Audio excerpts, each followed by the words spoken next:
Dolphins fan. Let's go!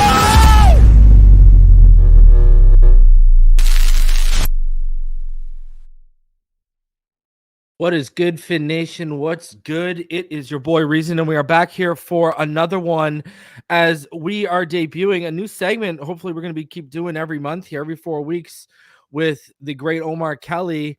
I'm calling this cover 4 because we're going to cover the past 4 weeks of what's gone on with Dolphin news and Dolphin games. And honestly, I am super excited for this because I'm telling you, I think this is going to be some great conversation that all of you are going to enjoy. And we tried to do it last year with Nick Hicks as well, a show, and it just didn't work out. It just didn't happen.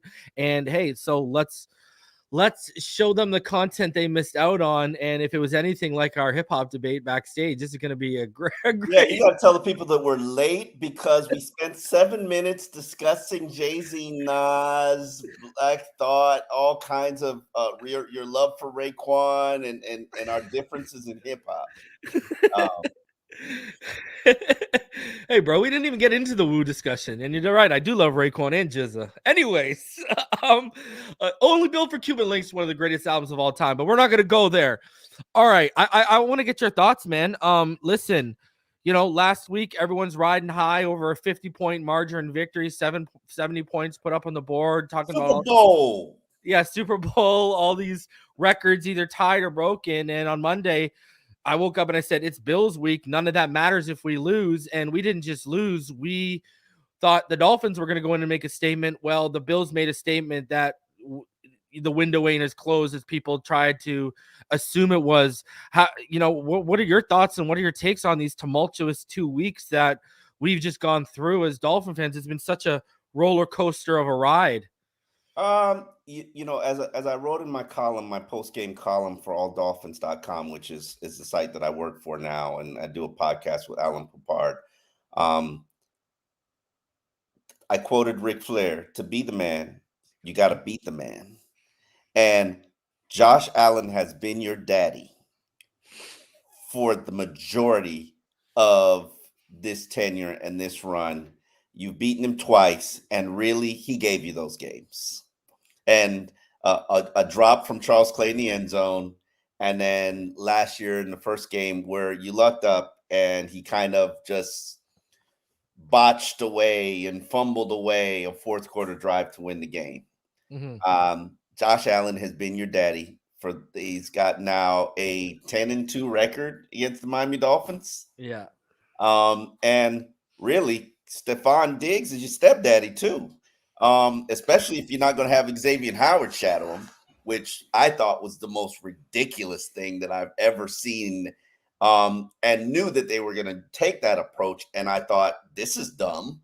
And now it makes me question all this genius that Vic Fangio. I haven't liked the scheme to begin with. Okay. And I understand it's just not what I'm used to, what I'm accustomed to. And this was even before Brian Flores. I'm sorry. This whole bend but don't break thing ain't for me. It's not for me. That's not even close to the style of football that we play in South Florida. So this whole thing is foreign to me, and my body rejects it. And the fact that you suck so far at it, despite your record, we shall see. Okay, so a couple things to unpack here. So I think the expectations were where they were at with the Bills was because not just because we won that game early on last year, but you look at that December game, right? It felt like Tua was getting back into that MVP form we had seen. He had one of his best games against them, and if it wasn't for either a Sherfield or Tyreek Hill drop in the end zone, we get the points to need, or if Boyer doesn't blow it on 3rd and long before the half ends, 3rd and 15. Yeah. All of a sudden we probably win that game, right? So then we look at that as, okay, we had a chance to go 2-0. Then, I mean, it's just right for us to think if Skyler almost beat them, really, he was a Waddle drop away from giving them the work in the playoffs. Okay, so we all automatically think, okay, if they do that with Skyler, what is Tua going to execute? What level is Tua going to execute that offense at? So that's a potentially 3-0 and we beat him in the playoffs. And then to come out that flat, and come out flat. No. Don't do that. Hold on. Don't okay, make you scored. I'm not coming out. I'm not making excuses, but you come out. Let me expand on that. You come out. You get up 14. You get up 14 on them. Okay. No, you didn't get up. It was 14. You kept pace. Your 14 points of offense is what I mean. Okay. McDermott made his adjustments, collapsed the middle of the pocket on you, and that's just where it started. They adjusted to it, and you saw how badly Liam Eichenberg has he had in a zone, in a gap, whatever you want to run with this guy, he doesn't have the feet. He doesn't have the athleticism. He's T-Rex armed. We knew this coming out of. I would watch his tape out of Notre Dame, and this guy would be lunging in open space, and blocker and defenders would literally stop, watch him lunge, go around to he's this technician savant. We were. It was never really there, even if you go back and watch the Notre Dame film, and he just has. This continues to feel like Greer and I don't know who's at work here, but this continues to feel that a round peg in a square hole.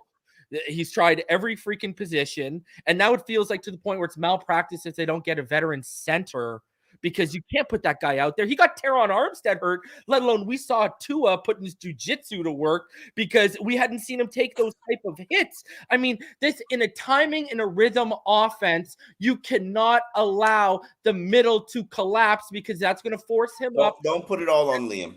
It wasn't. It wasn't at all on Liam. But a lot of that timing and rhythm of that offense, yeah. I mean, it was thrown off by him because you know how it works. Omar, when you collapse that middle, you flush them out and then edges and boom. First game ever at center, give him some grace. First game. Now, I'm not saying he's good. I watched that film and I came to the conclusion Liam isn't an NFL starter. No, he's not. He's an NFL backup. He's Michael. Poor man's Jesse Davis. He's Michael Dieter now. Oh, Dieter was better than him. At least I saw Dieter throw some good blocks. That's not fair. Here's what I will say. And you want to put it on. The game was lost in the trenches. Mm-hmm. And on both sides. That's where football starts and begins. Yeah. You lose the trenches, you're going to lose the game. Old cliche, right? Won and lost in the trenches. The games are won or lost in the trenches and with turnover margin. Mm-hmm. My biggest issue was, you know what the Buffalo Bills game plan was? We're going to press Tyreek and Waddle. We're going to put the safeties over the top of them so they're not going to beat us deep. Mm-hmm. We're going to crowd everything underneath. And we're just going to beat you and get to Tua and harass him with 4. Mm-hmm. So many snaps, 5-on-4, 6-on-4, even a 7-on-4. They beat you. Yep.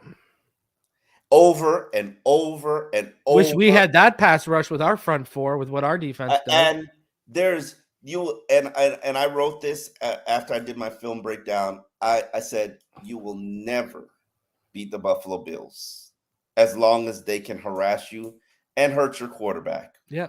With 4 rushers. It ain't gonna happen.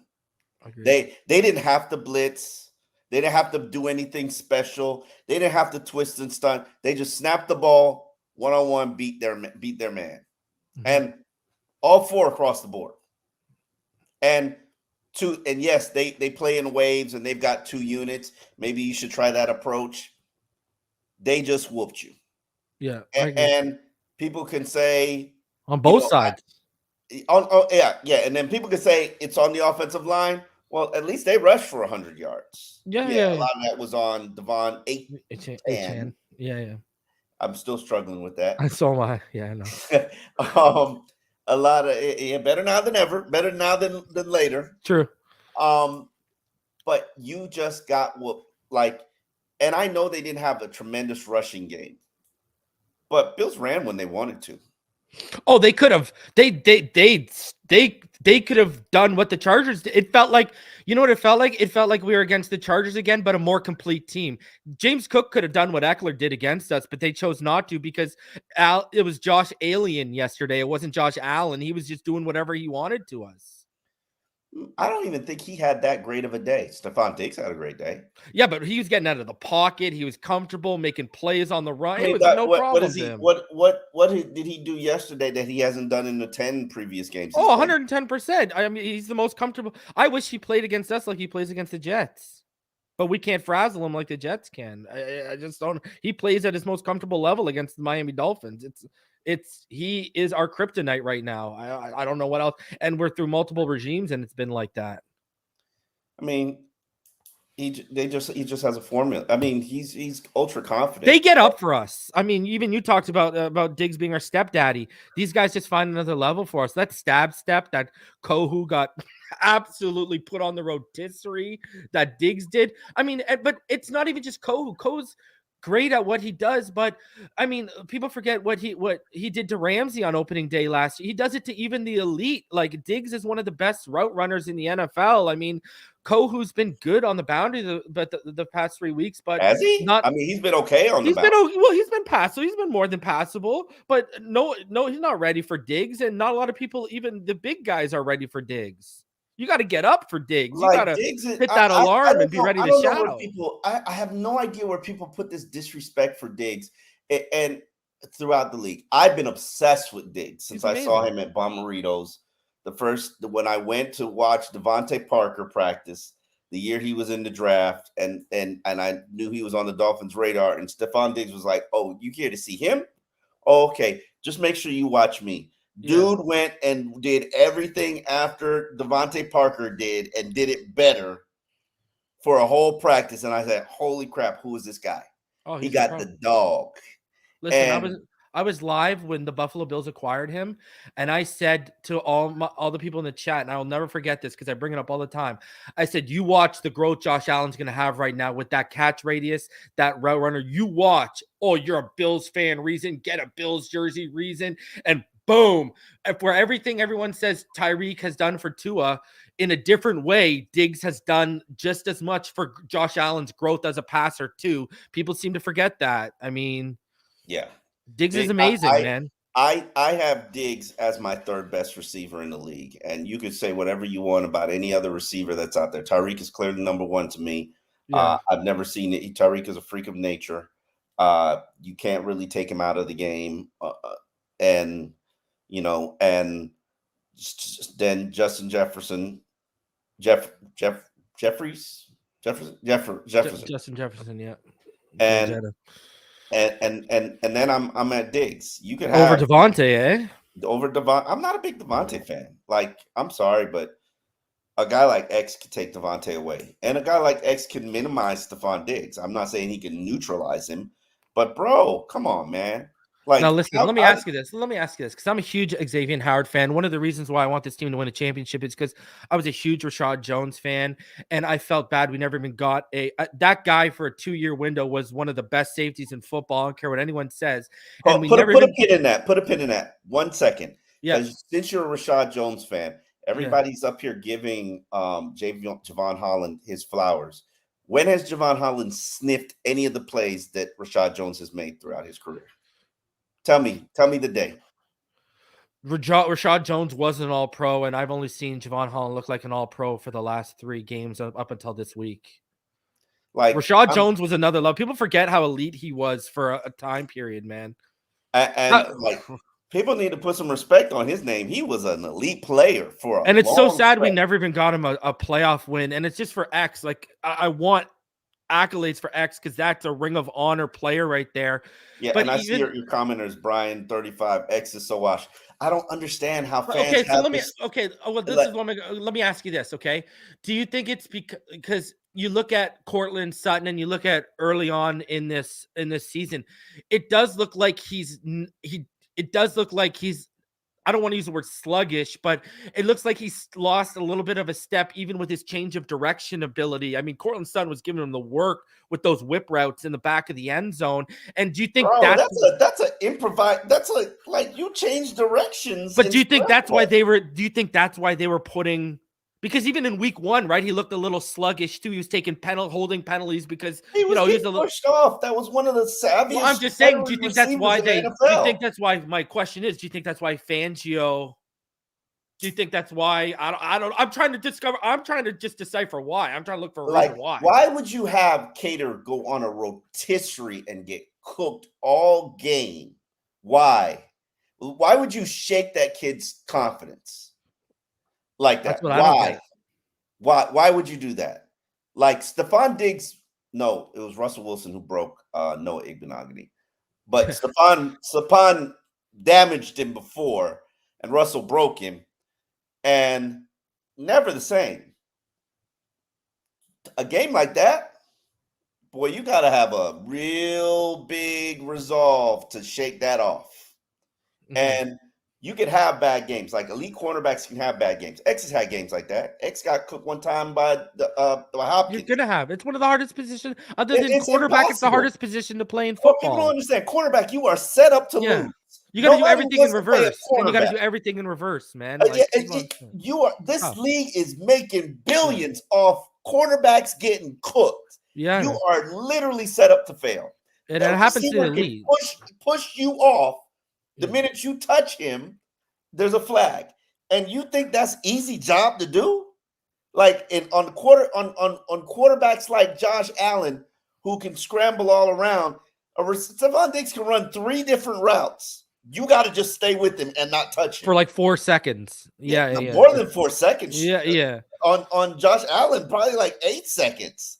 And people just think like I don't understand this X's wash situation. Okay, he had flags in the first game. Cornerbacks are going to get flags. It's part of the NFL system. It's part of the game. The game is rigged against them. Mhm. Like the game, defensive linemen, they at least have holding penalties. Tell me the last time you saw offensive pass interference in the first 4 games of the season. Do you think it happens? Yeah, no, you're right. It don't get called. Yeah. Like But it even happens. like you can push a receiver off. You can push a cornerback off. Like, okay. Explosive play style, right? That's what it is, right? So I'm so bothered when fans say, like, I watch X for all the training camp basically defend Tyreek, lock him down. And this is Tyreek. Like, where Tyreek went, X went.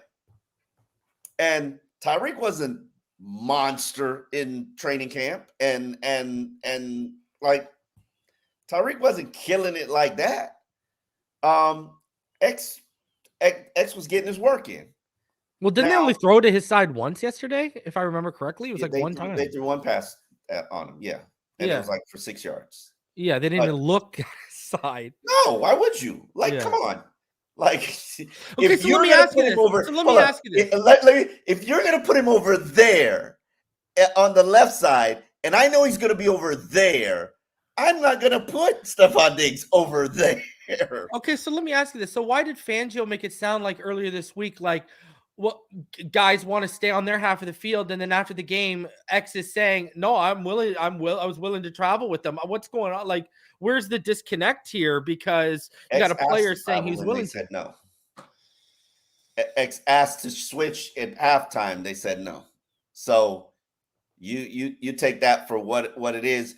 Fangio just wants to do what he wants to do, and honestly, he's a veteran, savvy, seasoned, established defensive coordinator who has run productive, effective defenses his entire career.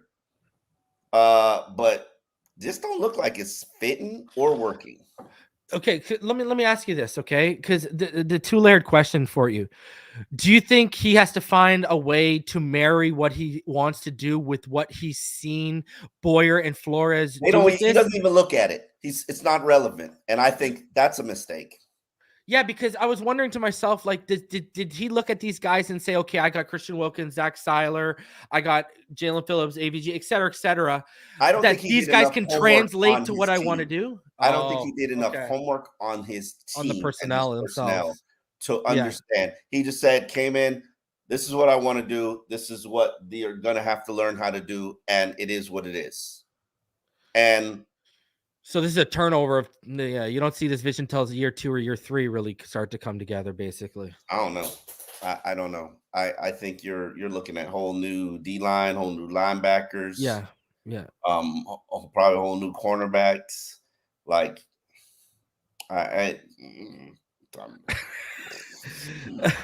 So what so you think when you add in the fact that a third of the league runs a variation of his form of what he does, he's in his ways, and basically based on the homework he does, you don't see a marrying of what he does and what we did happening, even though do you see a he marrying learned. happening? Well, okay, let me say this to you, okay?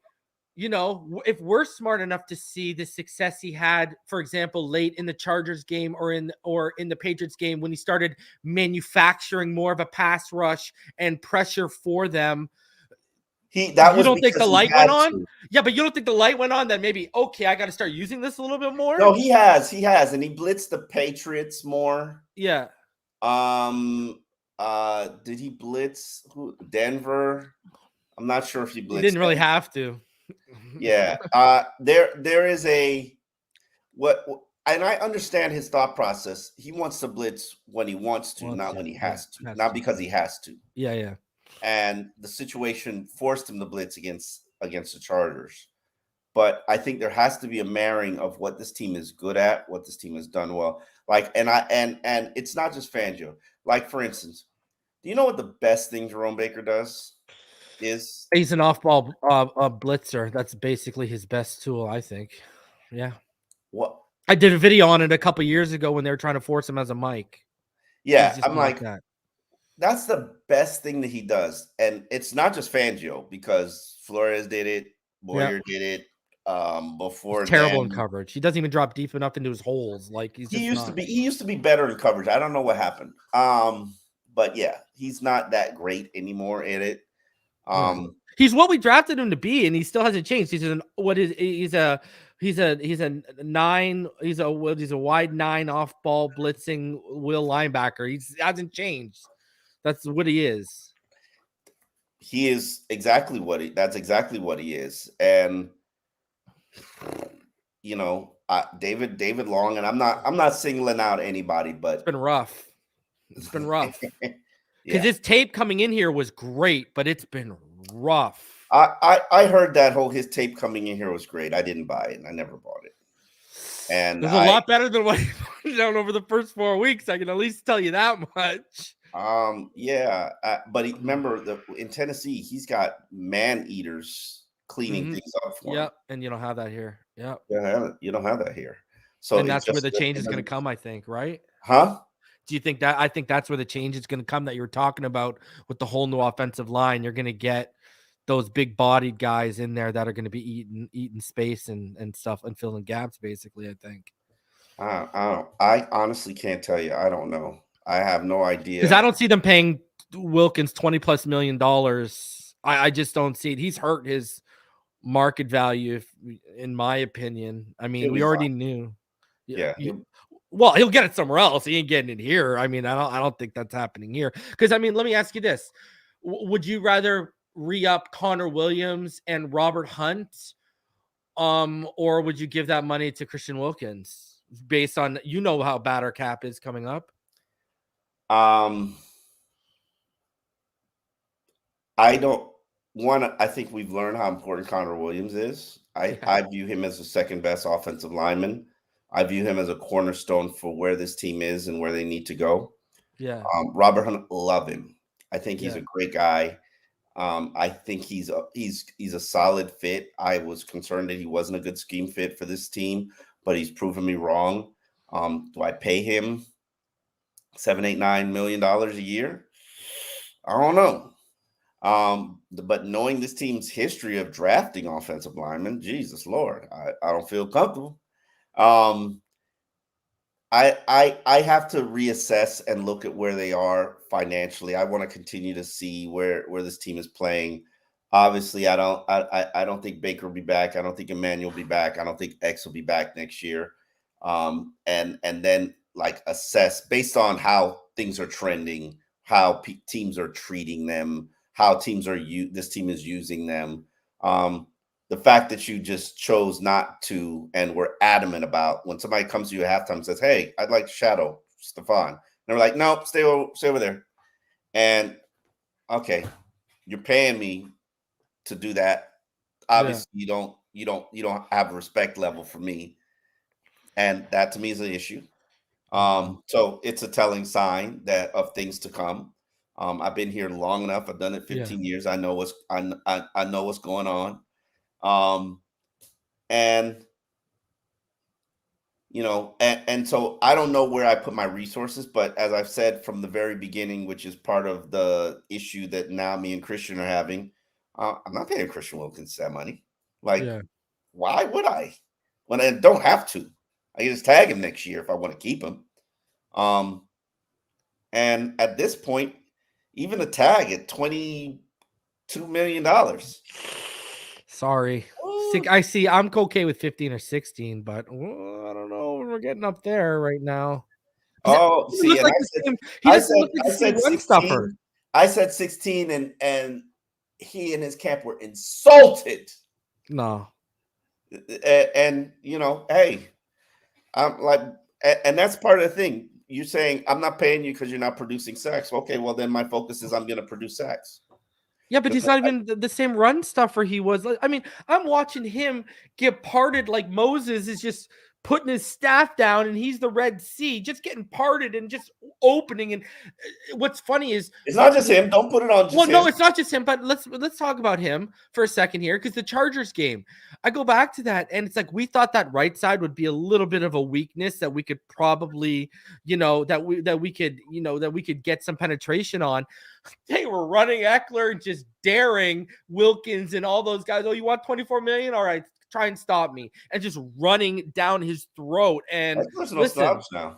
Oh, no, he's not at all. But I mean, there was just no respect for Wilkins. And if you're a $24 million plus player, you're going to see that they're going to run to the other side. We just talked about X. They're throwing away from X. It's just like you want to run away from the best interior guys. If you know that's going to be a play that might be dead in the water 9 times out of 10, you're not going to run that, right? It's like, when Armstead's healthy, I'm running off him or Wynn's hip off that left side all day because I know how strong they are together. But even though Wynn looked a little suspect in pass pro this weekend, and so I'm not just putting it on Liam. Offensive linemen, they're allowed a couple of bad snaps. Yeah. But Wynn's been very good. I think he had been very good.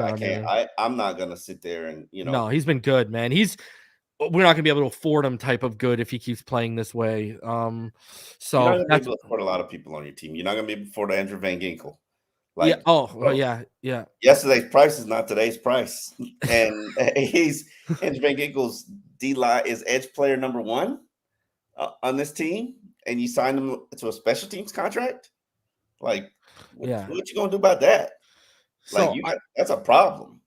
Listen, I got 3 things I want to talk to you because I know you got to get out of here or whatever. But one, okay, the fundamentals here causing explosive plays to Steffon Diggs because the tackling is so poor.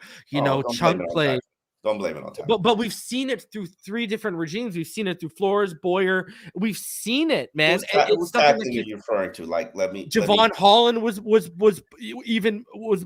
poor. I mean, after he got stiffied, we should have known what kind of game we were in for after he got stiff arm. But that one tackle up the right sideline where he blew it to. Listen to Pro Football Focus. He's the best safety in the NFL. The first 3 weeks, he was very good. But he was also Oh, cleaning up the second level garbage because our second level was so bad. So him and Deshaun Elliott were getting 12, 14 tackles a game because our second level was so poor and they were having to clean it up. no, You your know what I mean? first level is so poor. Yeah, There, well, yeah, it's just a ripple effect, but you know what I mean. yeah. I mean, Um, are the I don't. Dolphins frauds to you? Wow, that's a no. They're not Super Bowl contenders. They're a playoff team. They're a team that has a lot of things to fix. Needs to get back healthy. A lot of key players. Terron, he's down a month. Yeah, I'm not shocked if he's going to be put on IR. You just know what the deal is. yeah. Like, and people will blame that on, oh, he's fragile, oh, he's put bubble wrap. Like, bro, somebody rolled up on me, like And on my whose fault knee. was it? Whose fault was it? Oh, you know whose fault it was. I'm not even, you know whose fault it was. It's like, Oh, Liam. I mean, Yeah, we call him Eichenberg over here, by the way, in case you didn't know. Okay, Liam uh, Eichenberg. All right. and I really had a lot of hope for him. I thought that he would turn the corner and be better this season, and it just has not been the case. Well, He can't, Jackson's been, he can't hold his ground, yeah, and Jackson's been phenomenal. Other than his anchor and his strength on certain plays, he's been really good compared to what he's been too. yeah, Can't hit well, them all, I guess, right? I mean, you'd like to hit some. It's You like, would. I guess you hit Robert Hunt. What's your thoughts on, and finally here, what's your thoughts on Armstead's injury? And I want to get your thoughts on how fans are just so quickly, they want to move off of him. They want to cut him tomorrow. When, listen, Kendall Lamb's playing at a level right now where you can let this guy get healthy and you can get Armstead back, hopefully for the playoff run when we're really going to need him. Kendall Lamb, my worry is not Kendall Lamb on the offensive line. It's Liam Eichenberg and what's going on in the interior. What are your thoughts on fans being so quick to cut him and forgetting, like even last week, look at how good he was in week Bro, 3. they don't rush for 350 yards without Oh, he was Armstead. phenomenal. They don't get none of that. Like, He's like elite, man. Terron put on a clinic last week, and it was phenomenal.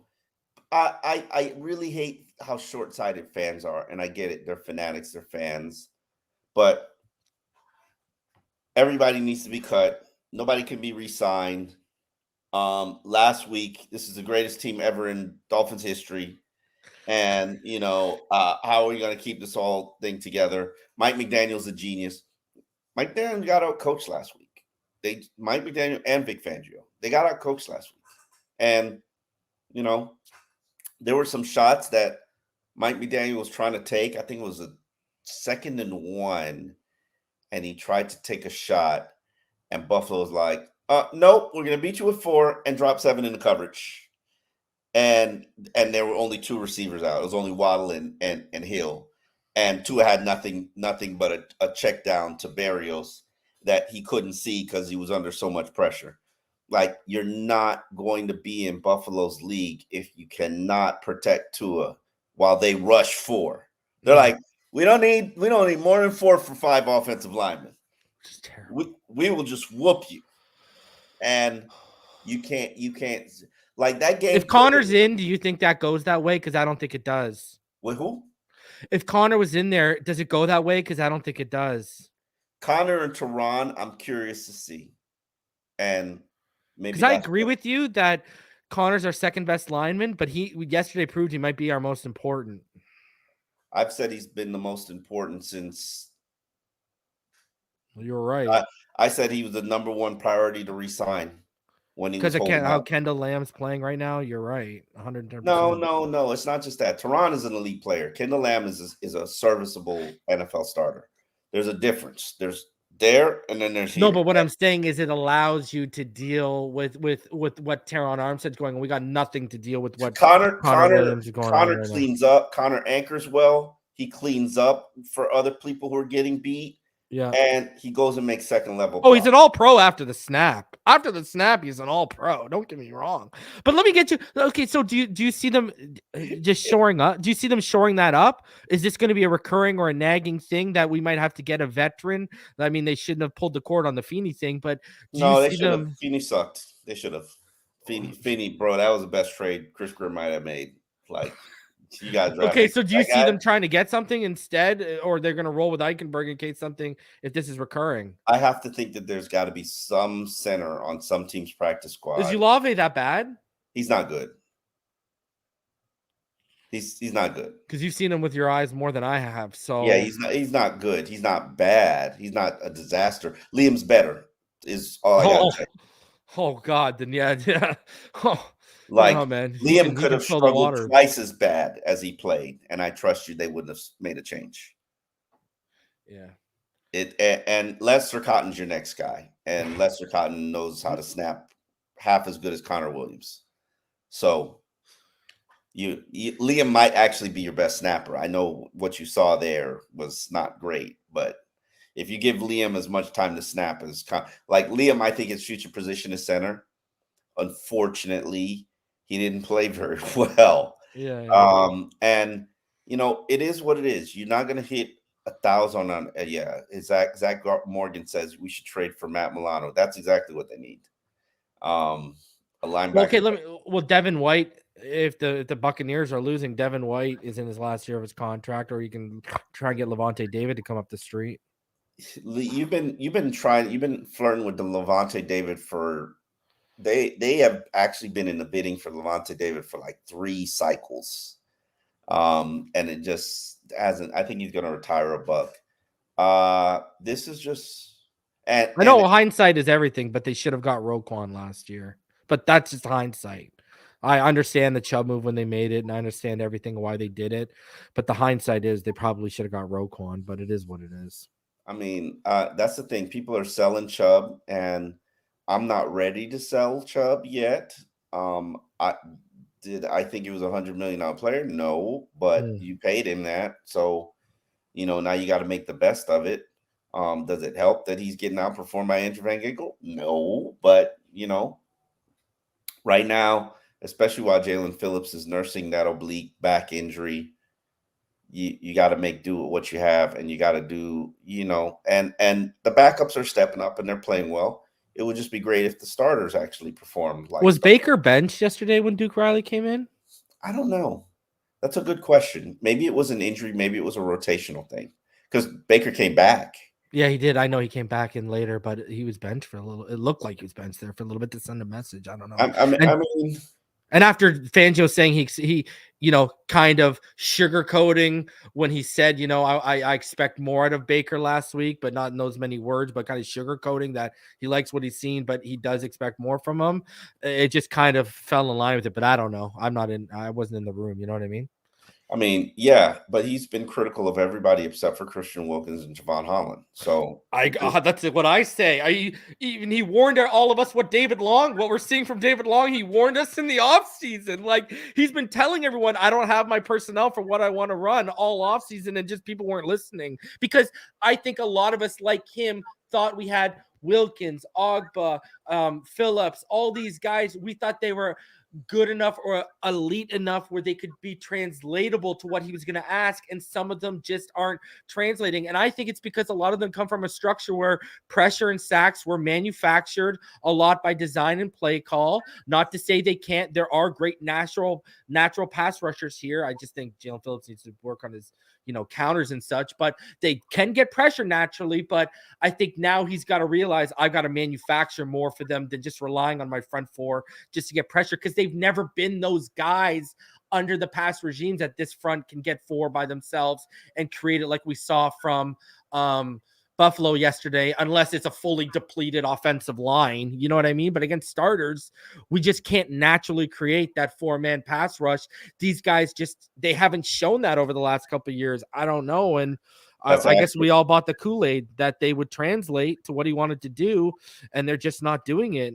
And I mean, the one thought about this defense is keep everything in front of us, bend but don't break, tighten up in the red zone. Okay, that's cute. That's great. But what happens when you don't have a lead? What happens when you're trailing and you have to get the ball back? Yeah. And what happens when your leakage against a run puts teams in favorable third down plays? Yeah. How do you prevent them from converting when your strategy is to keep everything in front of you? Yeah. Like it just doesn't add up to me. Yeah. And I say this all the time on all Dolphins podcasts. Vic Fangio has forgotten more about football than I know, so I have no business questioning him.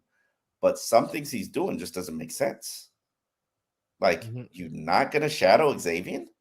Doesn't Like, it feel like these coaches, Omar? You've been around them for 30 years. You know how stubborn and prideful and in their ways they can get. It's their way or the highway. And it feels like with a guy who's, I love Vic Fangio, for a guy who's as hailed as he is, a third of the league runs some variation of his defense. It just feels like it's one of those I'm stuck in my ways type of thing. And I hate to say this, but especially as us men get older, we get a little bit more stubborn, we get a little bit more stuck in our ways. And I just hope McDaniel and everyone can get through to him, because they're seeing it. And I hope that they're not going to, nobody can talk to Vic I Fangio. agree. He's got too much pull. You're talking Yep, like a mob boss. You know what I mean? Like, yep. we just got Um, he adapts. You know what I mean? I'm anxiously awaiting Thursday's press conference to see what he says. I fell on the sword for the Chargers game and took ownership and responsibility for it. I'm curious what he's going to say because, I knew that was what they were going to do. When I talked to him on Thursday, I was like, please outline in detail your reasoning why this is what your plan is. And it's like, we don't have the confidence we don't have the personnel to do it. Okay. So if X has done it for 4 years and Cater's even complimented him while he's doing it, who's not the right personnel? Yeah. Like, what exactly are you saying? And then, Justin Bethel, which is fine. He's capable. He's okay. He's adequate. Um, you have Eli Apple. He's been an 8-year starter in the NFL. Okay, Cam Smith. You don't feel comfortable with X moving around?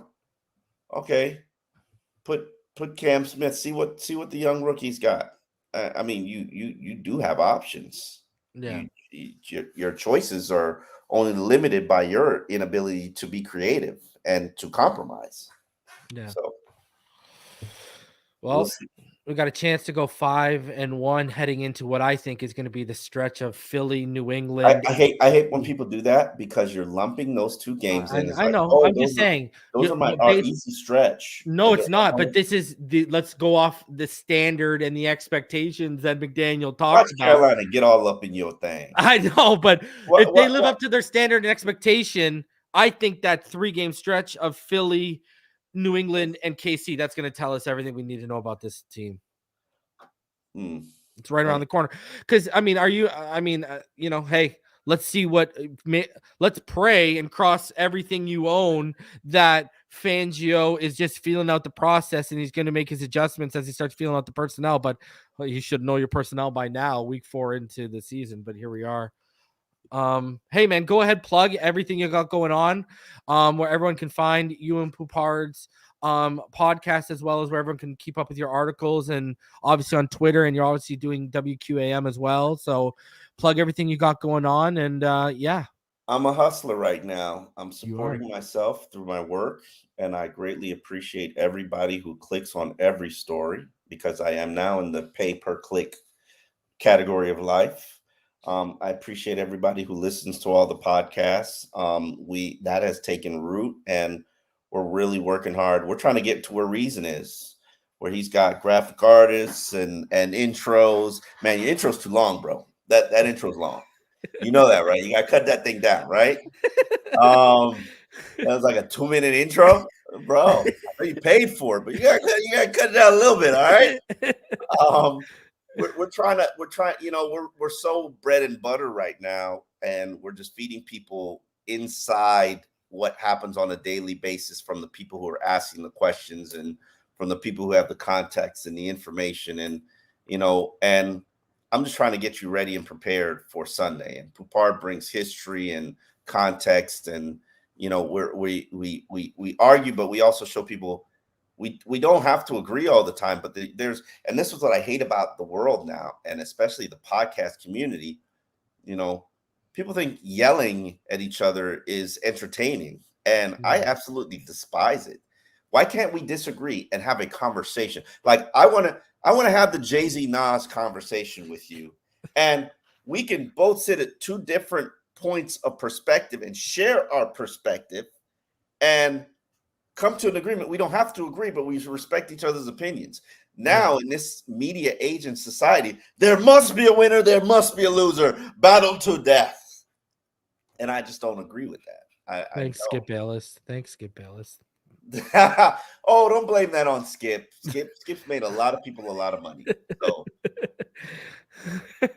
No, I appreciate you coming in, man. It was a good conversation, and I can't wait to do it again. And when we come back here, it'll be right around the trade deadline, so it should be a good conversation. But again, appreciate you for trade deadline. So hold on. Okay, that's after Vegas. No, I'm sorry, my bad. After Kansas City. Oh no. That's after. Okay, that's. Yeah, all right. I don't know. You'll figure it out. It's your schedule. It's your schedule, your show, your thing. You can find me on alldolphins.com. Bookmark it. It's free work. What you pay when you care about your team, and you have to subscribe to newspapers, maybe multiple newspapers. Nothing wrong with subscribing to newspapers, especially for training camp coverage. You guys. You each broke down. One did the defense, one did the offense. Then you guys did your players, your best performers of the day and stuff. You guys had the most in-depth training camp coverage. I would definitely give you guys that. Thank you. I appreciate that. We worked very hard. I love training camp. That's my shit right there. Yeah. I love training camp. Season's all right for me. Like training camp, everything I know about the team is based on what I've seen in training camp. And I move from there. That's why training camp is so important. Now, do people prove me wrong like Andrew Van Ginkel? Did I expect Andrew Van Ginkel to be this? Hell no. No. Like, this is what we expect Phillips to be, right? We expected Phillips to be this. Yeah, pretty much. Phillips wasn't really making that many waves in training camp because Austin Jackson had really stepped up and improved. So I've also said this about Phillips. Brandon Marshall's crazy. That's what happened. Yeah. I have no idea. Yeah. I am athlete. One man destroyed everything. But that's not a surprise. If you know his history. What's up with family? Richmond Webb. Yeah, I do a podcast every Wednesday with Richmond Webb. What's up, family? Gosh, man, I would love Richmond's perspective on that O-line game. What day do you do it? Wednesdays. Oh God, that O-line game. I gotta get Richmond Webb's perspective on that Bills performance. Have him on with you and Pupar. He'd come on. You can talk all offensive line with him for a half hour. Bro, how do you get beat by 4 all game? Honestly, I don't want to say it because I think these are professional. I think very highly of Isaiah Wynn and Robert Hunt, and with what Austin Jackson's playing right now. I don't think Austin Jackson was an issue, but I think when you get beat like that, that comes down to who wants it more in pride. I don't know what else to say, man. I mean, can I honestly ask you that? Like, listen, I don't know how you're not giving Deion Dawkins the work from a defensive trenches perspective after him walking through a store, throwing your shirt on the ground and throwing your memorabilia all over the floor and like a target. Like I'd be wanting to kill that guy when I lined up. When was this? I don't even have a clue. It was during this summer. He walked into like a Target in like Orlando or like in somewhere in Florida, and there was Miami Dolphins merch. He was taking shirts off the rack and throwing them off the floor. And I said, you know what? It's one thing to be, and it's on video? Oh, yeah, it's on video. He posted it. And I said, it's one thing to be a DICK to a rival, but you're not even thinking about the employees that now have to come and pick up this whole mess you just made. Like, this guy just disrespectful. And I was like, dude, I'm just saying, if Cam Wake would have given that man his lunch if he lined up across from him. Hey, he whooped some tail. Yeah, Cam Wake would have taken him to the No. I'm woodshed talking for about doing that. Deion Oh, Dawkins. Deion Dawkins did, yeah, but Cam Wake would have taken that man to the If woodshed. I take your lunch money and you can't take it back, Yeah, that is what it is, right? what do you want me to do? Well, hey, he played like a boss.